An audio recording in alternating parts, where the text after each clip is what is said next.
Assalamualaikum warahmatullahi wabarakatuh. Kembali lagi bersama saya Anissa Nurul Rahmah dengan NIM 200160005 dari Prodi Pendidikan Bahasa dan Sastra Indonesia, jurusan Bahasa dan Sastra Indonesia dan Daerah, Fakultas Bahasa dan Seni Universitas Negeri Padang, tahun masuk 2020. Video ini saya buat untuk memenuhi tugas mata kuliah keterampilan berbicara dengan topik keterampilan berbicara dalam berdiskusi. Pada video kali ini ada 7 topik yang akan kita bahas secara lebih dalam. Yang pertama mulai dari pengertian diskusi, langkah-langkah berdiskusi, hambatan dalam berdiskusi, komposisi tempat duduk dalam berdiskusi, manfaat dari diskusi itu sendiri, unsur-unsur diskusi, dan jenis-jenis diskusi. Baiklah, yang pertama kita akan membahas mengenai pengertian dari diskusi itu sendiri.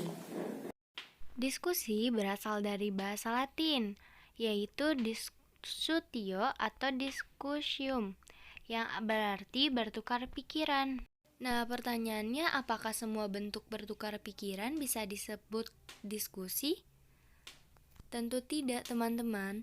Bertukar pikiran dapat disebut diskusi jika yang pertama ada masalah yang akan dibicarakan untuk memperoleh suatu kesepakatan atau persetujuan di akhir dari diskusi. Yang kedua, ada pemimpin diskusi. Yang ketiga, ada peserta sebagai anggota diskusi. Yang keempat, setiap anggota mengemukakan pendapat dengan teratur. Dan yang kelima, adanya kesimpulan atau keputusan yang disetujui semua anggota.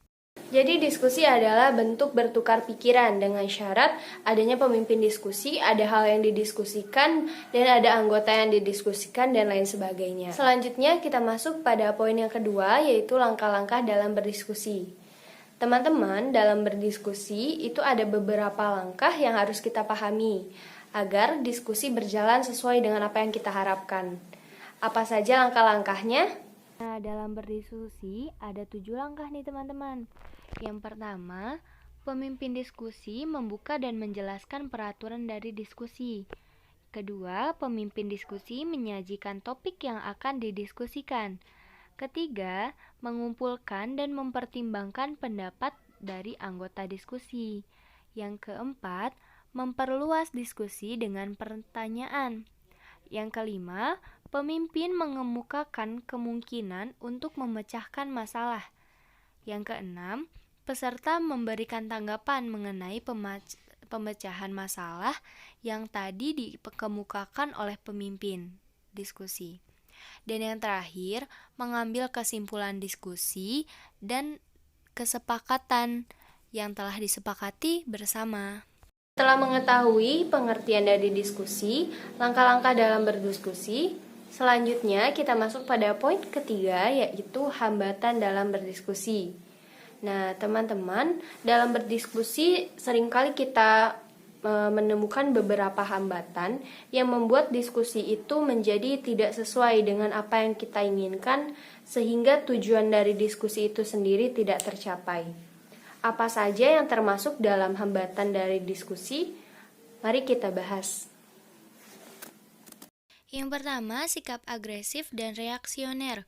Sikap ini sangat menghambat jalannya diskusi karena sikap ini merupakan sikap menolak ide atau pendapat seseorang tanpa memberikan argumen yang jelas, sehingga bertentangan dengan prinsip komunikasi dan toleransi di mana setiap orang dalam berdiskusi harus menghargai pendapat peserta lainnya.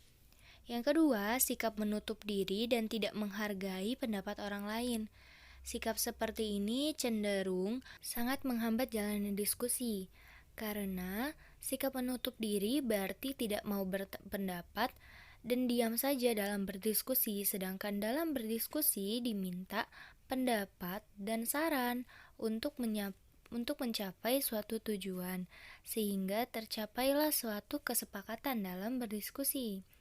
Yang ketiga, berbicara terlalu banyak dan tidak menuju sasaran. Peserta diskusi dengan sikap seperti ini sangat menghambat jalannya diskusi, karena berbicara bertele-tele dan apa yang dibicarakannya tidak dapat dipahami oleh peserta lainnya, sehingga dia hanya membuang-buang waktu untuk mengemukakan argumennya. Yang keempat, mementingkan kepentingan diri sendiri dan melupakan kepentingan bersama. Jelas, sikap ini sangat menghambat jalannya diskusi karena berdiskusi berarti kita bertukar pikiran satu sama lain untuk memperoleh kepentingan bersama dan menuju kesepakatan. Dan yang kelima, berbisik-bisik dengan orang lain dan menilai orang berbicara. Kebiasaan ini membuat kegaduhan dan mengganggu konsentrasi peserta lain dalam berdiskusi, sehingga menghambat jalannya diskusi. Dan yang terakhir, bersikap tidak mau tahu. Peserta yang bersikap seperti ini biasanya hanya datang untuk duduk saja, tidak mengikuti diskusi dan tidak mengajukan argumentasi. Hal ini biasanya dikarenakan karena dia tidak paham akan topik yang didiskusikan atau dia memang tidak mau tahu dengan apa yang didiskusikan. Komposisi tempat duduk dalam berdiskusi menurut Dori WH halaman 100 sampai 102 diatur menjadi dua. Yang pertama, anggota yang tidak lebih dari 18 orang dan anggota diskusi yang lebih dari 18 orang. Bisa teman-teman lihat, komposisi tempat duduk ini ada yang setengah lingkaran, ada yang kotak, dan ada juga yang menyerong. Dan anggota diskusi lebih dari 18 orang ini ada yang membentuk setengah lingkaran juga, dan ada juga yang letter U. Nah, komposisi tempat duduk dalam diskusi ini tergantung teman-teman, senyaman teman-teman dalam berdiskusi. Bisa setengah lingkaran, berhadapan, letter U, oval, dan sebagainya. Ternyata dalam berdiskusi tempat duduknya itu tidak selalu itu-itu saja ya teman-teman. Komposisi tempat duduk dalam berdiskusi juga bisa diatur dari berapa jumlah orang yang berdiskusi. Selanjutnya kita beralih pada poin yang kelima, yaitu manfaat dari diskusi.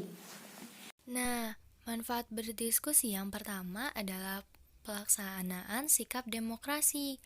Dengan berdiskusi, kita akan terbiasa bersikap demokrasi atau bersikap musyawarah dalam mengambil suatu keputusan, sehingga mementingkan kepentingan bersama di atas kepentingan pribadi. Yang kedua, pengembangan latihan pribadi. Pengembangan latihan pribadi ini contohnya adalah pengembangan sikap yang ada dalam diri kita seperti toleransi, menghargai pendapat orang lain, dan sebagainya. Yang ketiga, berlatih berbicara di depan orang banyak. Dengan berdiskusi, kita akan melatih diri kita untuk berani berbicara dan mengemukakan pendapat di depan banyak orang. Yang keempat, melatih sikap toleran. Maksudnya sikap toleran adalah menerima pendapat orang lain dan menahan diri dari kemungkinan-kemungkinan yang kiranya akan menghambat diskusi. Yang kelima, menghargai pendapat orang lain. Yang keenam, berlatih berpikir kritis untuk memecahkan suatu masalah, isu, atau topik yang didiskusikan. Yang ketujuh, menambah pengetahuan dan pengalaman. Dan yang terakhir, memperlihatkan sikap inteligensi yang tinggi. Sikap inteligensi yang tinggi maksudnya adalah pengetahuan kita atau pemahaman kita akan sesuatu dan menyampaikannya dalam forum atau diskusi.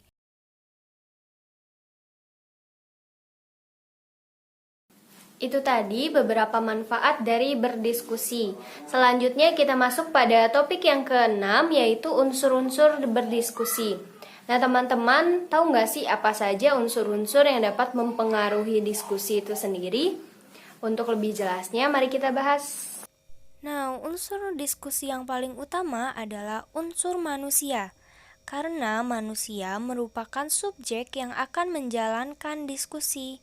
Disusul dengan unsur materi yang merupakan pokok masalah atau objek yang akan didiskusikan, berupa isu yang lagi hangat ataupun masalah-masalah yang sedang terjadi.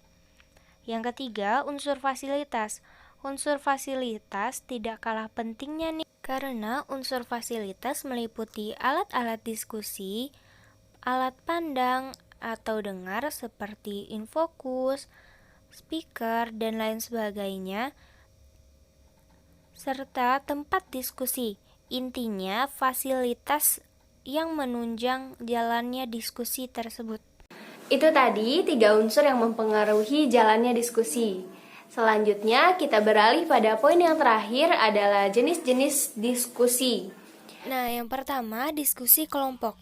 Diskusi kelompok ini adalah diskusi yang umum, diskusi yang dilakukan oleh banyak orang sehingga anggotanya cukup banyak dan untuk kepentingan bersama.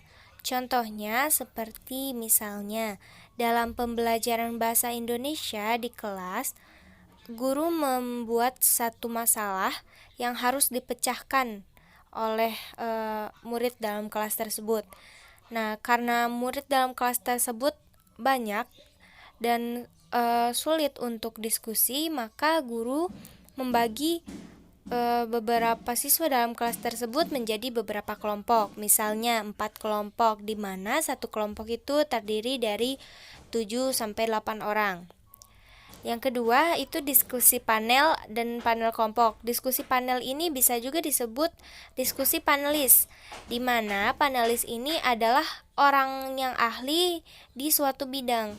Jadi, dalam diskusi panelis ini, pendengar tidak memberi pendapat atau tanggapan.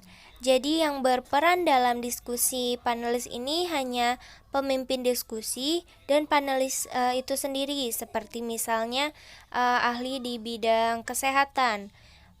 Contohnya yang bisa kita lihat itu seperti mungkin mata najwa dan lain sebagainya.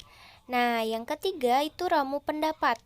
Ramu pendapat ini adalah diskusi yang dilakukan untuk memperoleh pendapat, gagasan, atau kritikan sebanyak mungkin. Nah, diskusi ini diharapkan mampu memunculkan beberapa jalan keluar dari suatu masalah. Jadi bisa diambil kesimpulan dari masalah tersebut melalui beberapa gagasan atau pendapat dari peserta diskusi. Yang keempat, seminar.